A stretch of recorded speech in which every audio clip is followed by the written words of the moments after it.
Welcome दोस्तों, good morning. और ये है final part two Rohtang tour. जैसे मैंने कहा था कि एक्साइटमेंट होने वाला है प्रोग्राम। ऐसा मैंने क्यों कहा था, उसका रीज़न था जैसा मुझे लग रहा था। अब आपको बताता हूँ उसके पीछे क्या रीज़न है। सुबह सुबह अच्छी खासी बारिश हो गई है दोस्तों। सुबह 5 बजे से शुरू हो गई थी, 6 बज गए। हमारी प्लानिंग थी कि 6 बजे निकलेंगे। बिजली तैयार है, फुली चार्ज। वेदर बहुत बहुत कह सकते हैं, ठंड एकदम से कल के मुकाबले आज ज़्यादा फील हो रही है ठंड। तो निकलते हैं बस थोड़ी देर में, देखते हैं आगे क्या बनता है। क्योंकि थोड़ा एक डाउट ये भी है कि इन केस अगर ऊपर से वेदर ज़्यादा ख़राब हुआ, कहीं ऊपर जाने ना दे, ये भी एक चांसेस है। खैर ऐसा होना नहीं चाहिए, अदरवाइज़ हमारी सारी मेहनत ख़राब जाएगी। देखते हैं क्या बनता है। दोस्तों अब निकलने की तैयारी है। बैटरी आपको शायद दिखाई नहीं दे हो रहा, 100% फुली चार्ज्ड, बिजली रेडी है। ट्रिप भी टोटल अभी तक हम चंडीगढ़ से 353 किलोमीटर आ चुके हैं। अगर मैं ट्रिप ए की बात करूं तो हमने 134 किलोमीटर स्टार्ट किया था मंडी से, और अभी यहाँ पर अगर आप देखो तो काफ़ी कम दिखा रहा है, 137 किलोमीटर। जैसे मैंने पहले बताया कि ये लोड के हिसाब से कितनी पावर कंजप्शन हो रही है, कितना बैटरी पर लोड पड़ रहा है, उस हिसाब से ये प्लस माइनस होता रहता है। इसको हम इग्नोर कर सकते हैं। मेन है ऊपर बैटरी चार्ज हमारा फुल होना चाहिए। ट्रिप ए फुली एरिया था, जैसा ही आप देख रहे हो, 173 वाट आवर पर किलोमीटर। बिल्कुल लोड यहाँ कंजप्शन ज़्यादा हुई है, क्योंकि काफ़ी जो शॉर्टकट हमने लिया था एक ईजी वे, वो काफ़ी स्लोपी था। अगर मैं वहीं दोबारा से ट्रिप बी पर, तो ओवरऑल क्योंकि कुछ हमने प्लेन एरिया में भी किया है, तो यहाँ पर कंजप्शन कम है, 155 वाट माफ के 155 वाट आवर पर किलोमीटर। तो यह है दोस्तों। लेकिन यहाँ मैं देख रहा हूँ कि बारिश दोबारा से शुरू हो गई है। होप ज़्यादा मौसम नहीं ख़राब होगा आगे, अदरवाइज दिक्कत आ सकती है। मे भी मतलब मुझे क्यों लगता है कि ऊपर रोक सकते हैं जाने का। एक्सट्रीम वेदर में गाड़ियों को रोका जा सकता है, हो सकता है ऐसा। हम कह सकते हैं ऐसा ना हो तो अच्छी बात है। जो एक टारगेट लेकर चले हैं कि रोहतांग पहुंचना है, तो पहुंच जाए तो ज़्यादा अच्छा रहेगा। दोस्तों हम ऑन द वे 45 किलोमीटर भी तकरीबन है। एक चीज़ मैं आपको यहाँ नोटिस करवाता हूँ कि एक्सट्रीम वेदर, बहुत ज़्यादा ठंड या बहुत ज़्यादा गर्म, कई बार कमेंट में पूछा जाता है कि सर क्या फ़र्क पड़ता है एक्सट्रीम वेदर का बैटरी परफॉर्मेंस पर। बिल्कुल दोस्तों फ़र्क पड़ता है। अभी हम 10 किलोमीटर आए हैं, आप यकीन नहीं मानोगे, 10% बैटरी यूज़ हो गई है। 90% बैटरी है 10 किलोमीटर में, यानी कि रफली कंजप्शन कह सकता हूँ कि काफ़ी फ़र्क पड़ा है यहाँ पर। इतना मुझे उम्मीद नहीं थी, बट फ़र्क पड़ा है। टेम्परेचर अभी इतना भी ज़्यादा ड्रॉप नहीं है, तकरीबन 9 डिग्री 10 डिग्री के आसपास टेम्परेचर यहाँ पर आ रहा है। बट स्टार्टिंग में एकदम से बैटरी ड्रेन हुई थी, बट उसके बाद मैं कह सकता हूँ कि जो बैटरी का जो सिस्टम है उसने इटसेल्फ अपने आप को हीटअप किया होगा, या बैटरी अपने आप ही हीटअप होती है जब उसका प्रोसेस शुरू होता है डिस्चार्जिंग का। तो अब थोड़ा हमें कम लग रहा है। तो बिल्कुल फैक्टर है दोस्तों, ये फैक्टर अगर आप एक्सट्रीम वेदर में जा रहे हो तो इस फैक्टर को भी आप रेंज जब कैलकुलेट करो तो ये सब कैलकुलेट करना होगा आपको। तो आप कह सकते हैं कि 15, 20, 25 किलोमीटर की जो रेंज है उसका फ़र्क पड़ता है।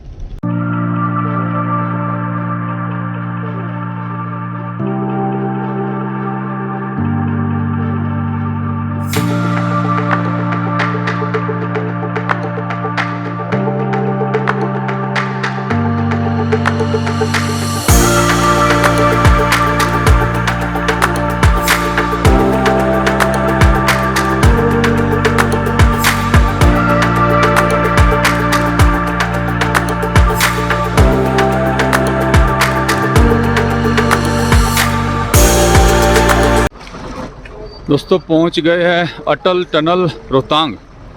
Altitude 10,040 feet.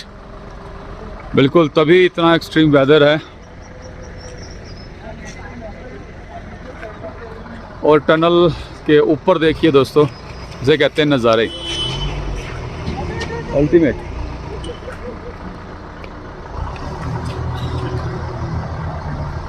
टनल क्रॉस कर देखेंगे कहाँ तक जा सकते हैं। प्लानिंग तो है रोहतांग की।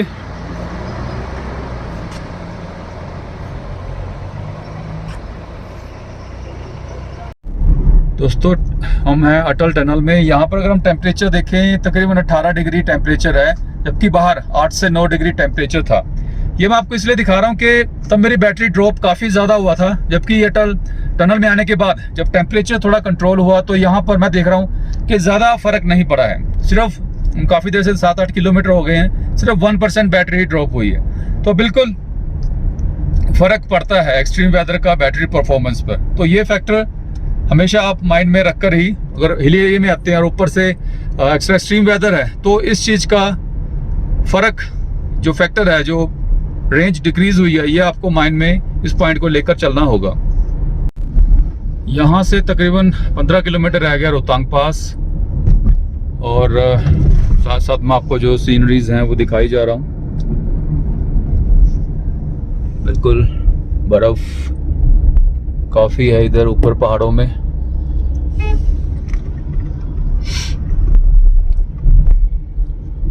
देखते हैं कहाँ तक पहुँचते हैं, आगे मिलते हैं रोहतांग पास में। दोस्तों, जिसका डर था वही हुआ।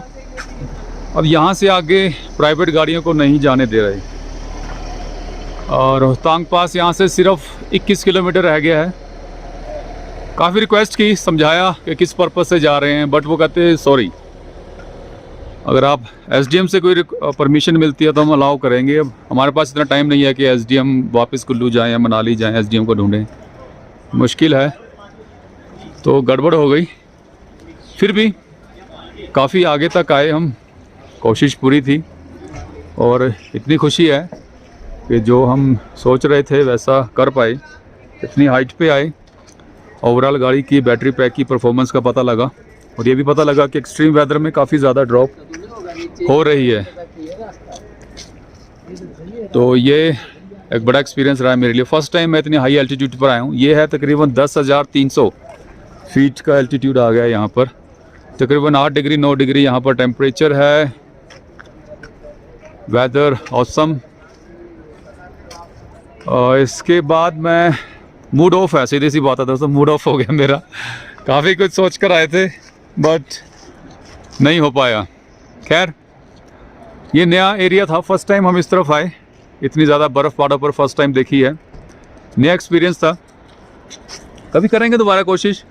तो अभी हम यहाँ से वापस जाएंगे, उसके बाद लास्ट चंडीगढ़ पहुँचकर देखेंगे टोटल डिस्टेंस, टोटल कितनी बार, एक बार पूरा रिव्यू पूरे टूर का, चंडीगढ़ टू हम जहाँ पहुँचे हैं यहाँ तक का पूरा रिव्यू आपको मैं बैठ के दूंगा। अभी वीडियो और है, आप कंटिन्यू ज़रूर कीजिएगा वीडियो को। दोस्तों, अब आते हैं फाइनल वर्डिंग पर, लेकिन उससे पहले काफ़ी कमेंट आए कि सर आप बिल्कुल आप नेक्सन पर ही जोर है, बाकी अपडेट्स आप भूल गए हो। दोस्तों, ऐसा नहीं है, एक्चुअली मेरे पास टाइम था कुछ, तो मैं इसको नेक्सन को पूरी तरह से एक्सप्लोर करना चाहता था, इसीलिए इतने टूर्स निकाले। इवन रोहतांग तक का भी जाने की कोशिश की, हालांकि हम वहाँ एग्जैक्टली नहीं पहुँच पाए, बट स्टिल काफ़ी नज़दीक गए हैं। पूरा हिली एरिया हमने कवर किया है, पूरा जितना कह सकते हैं जोर लगवा सकता था इस गाड़ी का लगवाया, स्पोर्ट्स मोड चलाया, सब कुछ। तो इसलिए टाइम था उसको यूज़ किया ताकि आपके पास मैक्सिमम जो आउटपुट है। काफ़ी लोग, काफ़ी व्यूवर्स इस रिव्यू का वेट कर रहे थे, वो कहते सर हम भी प्लानिंग कर रहे हैं इलेक्ट्रिक कार लेने की, लेकिन हमने होल्ड किया, हम चाहते हैं कि आपसे एक रिव्यू फाइनल मिल जाए। तो बिल्कुल फाइनल रिव्यू आपको दूंगा, जितनी अभी तक मैंने चलाई। 2000 किलोमीटर टोटल चला दी है हमने जब से गाड़ी ली है। तकरीबन 820 किलोमीटर तो सिर्फ रोहतांग साइड का था, 615 किलोमीटर दिल्ली का टूर था और बाकी टूर थे। लेकिन उससे पहले दोस्तों, जो काफ़ी कमेंट है कि बिल्कुल ऐसा नहीं है कि मैं नेक्सन पर ही सारी वीडियोज़ रहेगी, बिल्कुल नहीं। अब इस वीडियो के बाद आगे जो रेगुलर जो अपडेट रहते थे इलेक्ट्रिक व्हीकल से, बैटरी टेक्नोलॉजी से, या और गवर्नमेंट पॉलिसी से रिलेटेड, वो सब आपको मिलते रहेंगे। तो बात करते हैं फाइनल कंक्लूजन की, फाइनल रिव्यू की। सिंपल वर्ड्स अगर पूछे कि सर इसके पैसे वसूल हुए या नहीं, 101% पैसे वसूल हुए हैं Nexon EV, Nexon electric SUV. मैं सेटिस्फाई हूँ, क्योंकि जिस हिसाब से स्पेशली चढ़ाई पर ड्राइव मोड में भी कोई दिक्कत नहीं आई है, बट जहाँ पर ज़्यादा स्टीप है, क्योंकि हम 4 या 5 लोग बैठे थे गाड़ी में, जहाँ मुझे ज़रूरत हुई और स्पोर्ट्स मोड लगाया, मलाई की तरह गाड़ी भागी है, कोई दिक्कत नहीं है। इसका जो कंट्रोल है, अब क्योंकि सेंटर ऑफ ग्रेविटी बड़ी अच्छी है, बिल्कुल सेंटर में नीचे बैटरी पैक है, तो कंट्रोल बहुत है गाड़ी का। मुझे एक बार भी ऐसा नहीं लगा कि पावर स्पोर्ट्स मोड में लगाने के बाद गाड़ी इम्बैलेंस हो रही है, नहीं, बिल्कुल भी नहीं। वो सबसे बड़ी इसकी जो मुझे प्लस पॉइंट लगा कि पावर होने के बावजूद भी गाड़ी कंट्रोल में है। हिल होल्ड है इसमें, वो मेरे बड़े काम आया, क्योंकि एक बार गाड़ी पीछे जाती है तो बिल्कुल गाड़ी हल्की सी जाकर एक बार अपने आप आगे चल पड़ती है। ये बड़ा अच्छा फीचर है इसका। इसके अलावा इसके आज मेरी ऐप अभी हमें जो इस बिजली से जो रेंज निकल कर आई है, सेमी में, अगर सेमी की बात करूं, सेमी मीन्स कुछ एरिया प्लेन में कुछ हिल में, तो वहां पर मुझे 220 किलोमीटर के आसपास रेंज मिली है। फुल चार्ज नहीं कहेंगे क्योंकि 5-8% तभी बैटरी पेंडिंग थी, और लास्ट के 10% में रेंज ज़्यादा मिलती है, क्योंकि वहां पर स्पोर्ट्स मोड 25% पर स्पोर्ट्स मोड डिसेबल हो जाता है, वो काम नहीं करेगा। और लास्ट 10% पर आपका एसी नहीं चलेगा, आपकी जो पावर आउटपुट है मोटर को वो काफ़ी लिमिटेड हो जाएगी, लिमिटेड परफॉर्मेंस रहेगी, तो उससे रेंज ज़्यादा मिलती है लास्ट के 10% में। बट उसके बाद जो फुली एरिया हमने वहाँ देखा कि बिल्कुल वहाँ पर मुझे एसी की लगाने की ज़रूरत नहीं थी, विदाउट एसी चलाया है। तो नॉर्मल से मनाली तक अगर बात करें तो एवरेज 190-200 किलोमीटर के आसपास मुझे रेंज मिली है, क्योंकि स्पोर्ट्स मोड काफ़ी इस्तेमाल किया गया। स्लोप्स बहुत ज़्यादा थी, स्टीप स्लोप। उसके बाद जब आगे गए मनाली से रोहतांग की तरफ, तो वहाँ पर स्लोप भी थी, टेम्परेचर का भी वेरिएशन था, 8 डिग्री के आसपास टेम्परेचर था। वहाँ काफ़ी हमें जो हम कह सकते हैं कि 40 किलोमीटर में 40% बैटरी लग गई।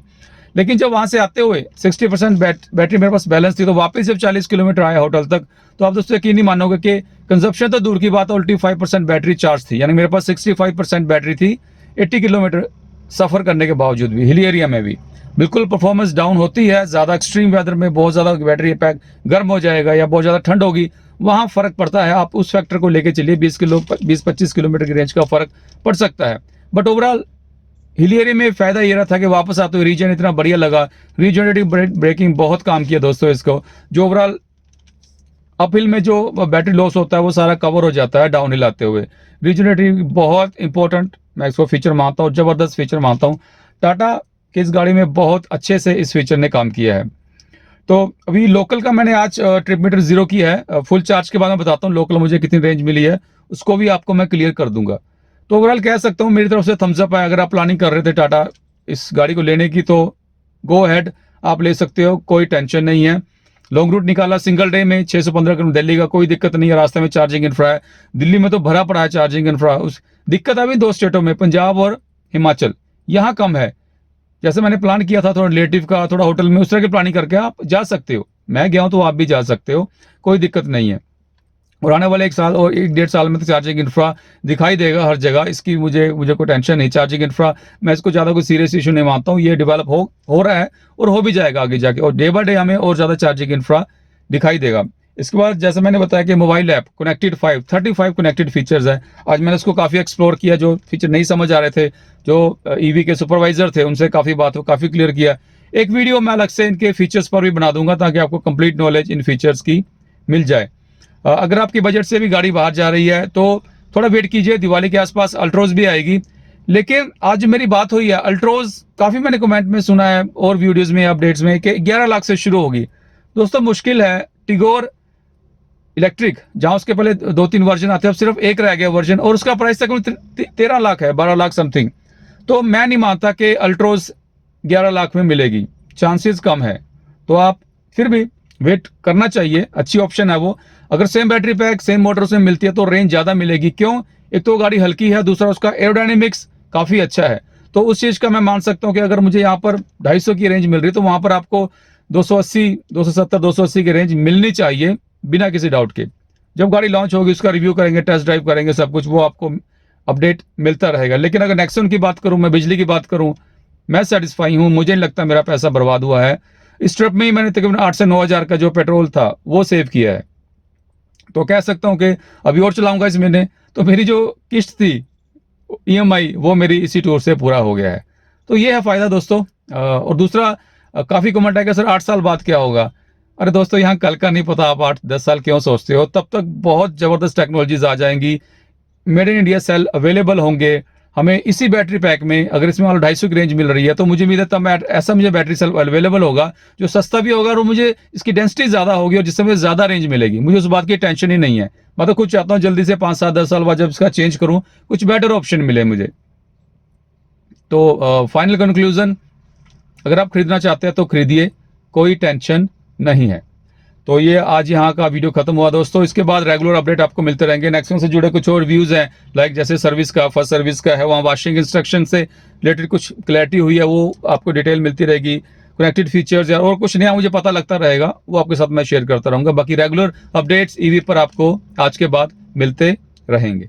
तो धन्यवाद वीडियो को अंत तक देखने के लिए, सपोर्ट करने के लिए। आपकी सपोर्ट से ही मैं इतनी कोशिश कर पाया हूँ, अदरवाइज अभी पोस्ट कोविड कॉम्प्लिकेशन थी थोड़ी सी, हल्का सा टेम्परेचर रहता है, अभी भी 99 टेम्परेचर रहता है और खांसी की प्रॉब्लम है ये भी, बट काफ़ी इंप्रूवमेंट है पहले से और मैं काफ़ी फ्रेश फील कर रहा हूँ इस टूर के बाद। तो धन्यवाद आप सबका प्रमोट करने के लिए इतना, बिल्कुल। जय हिंद।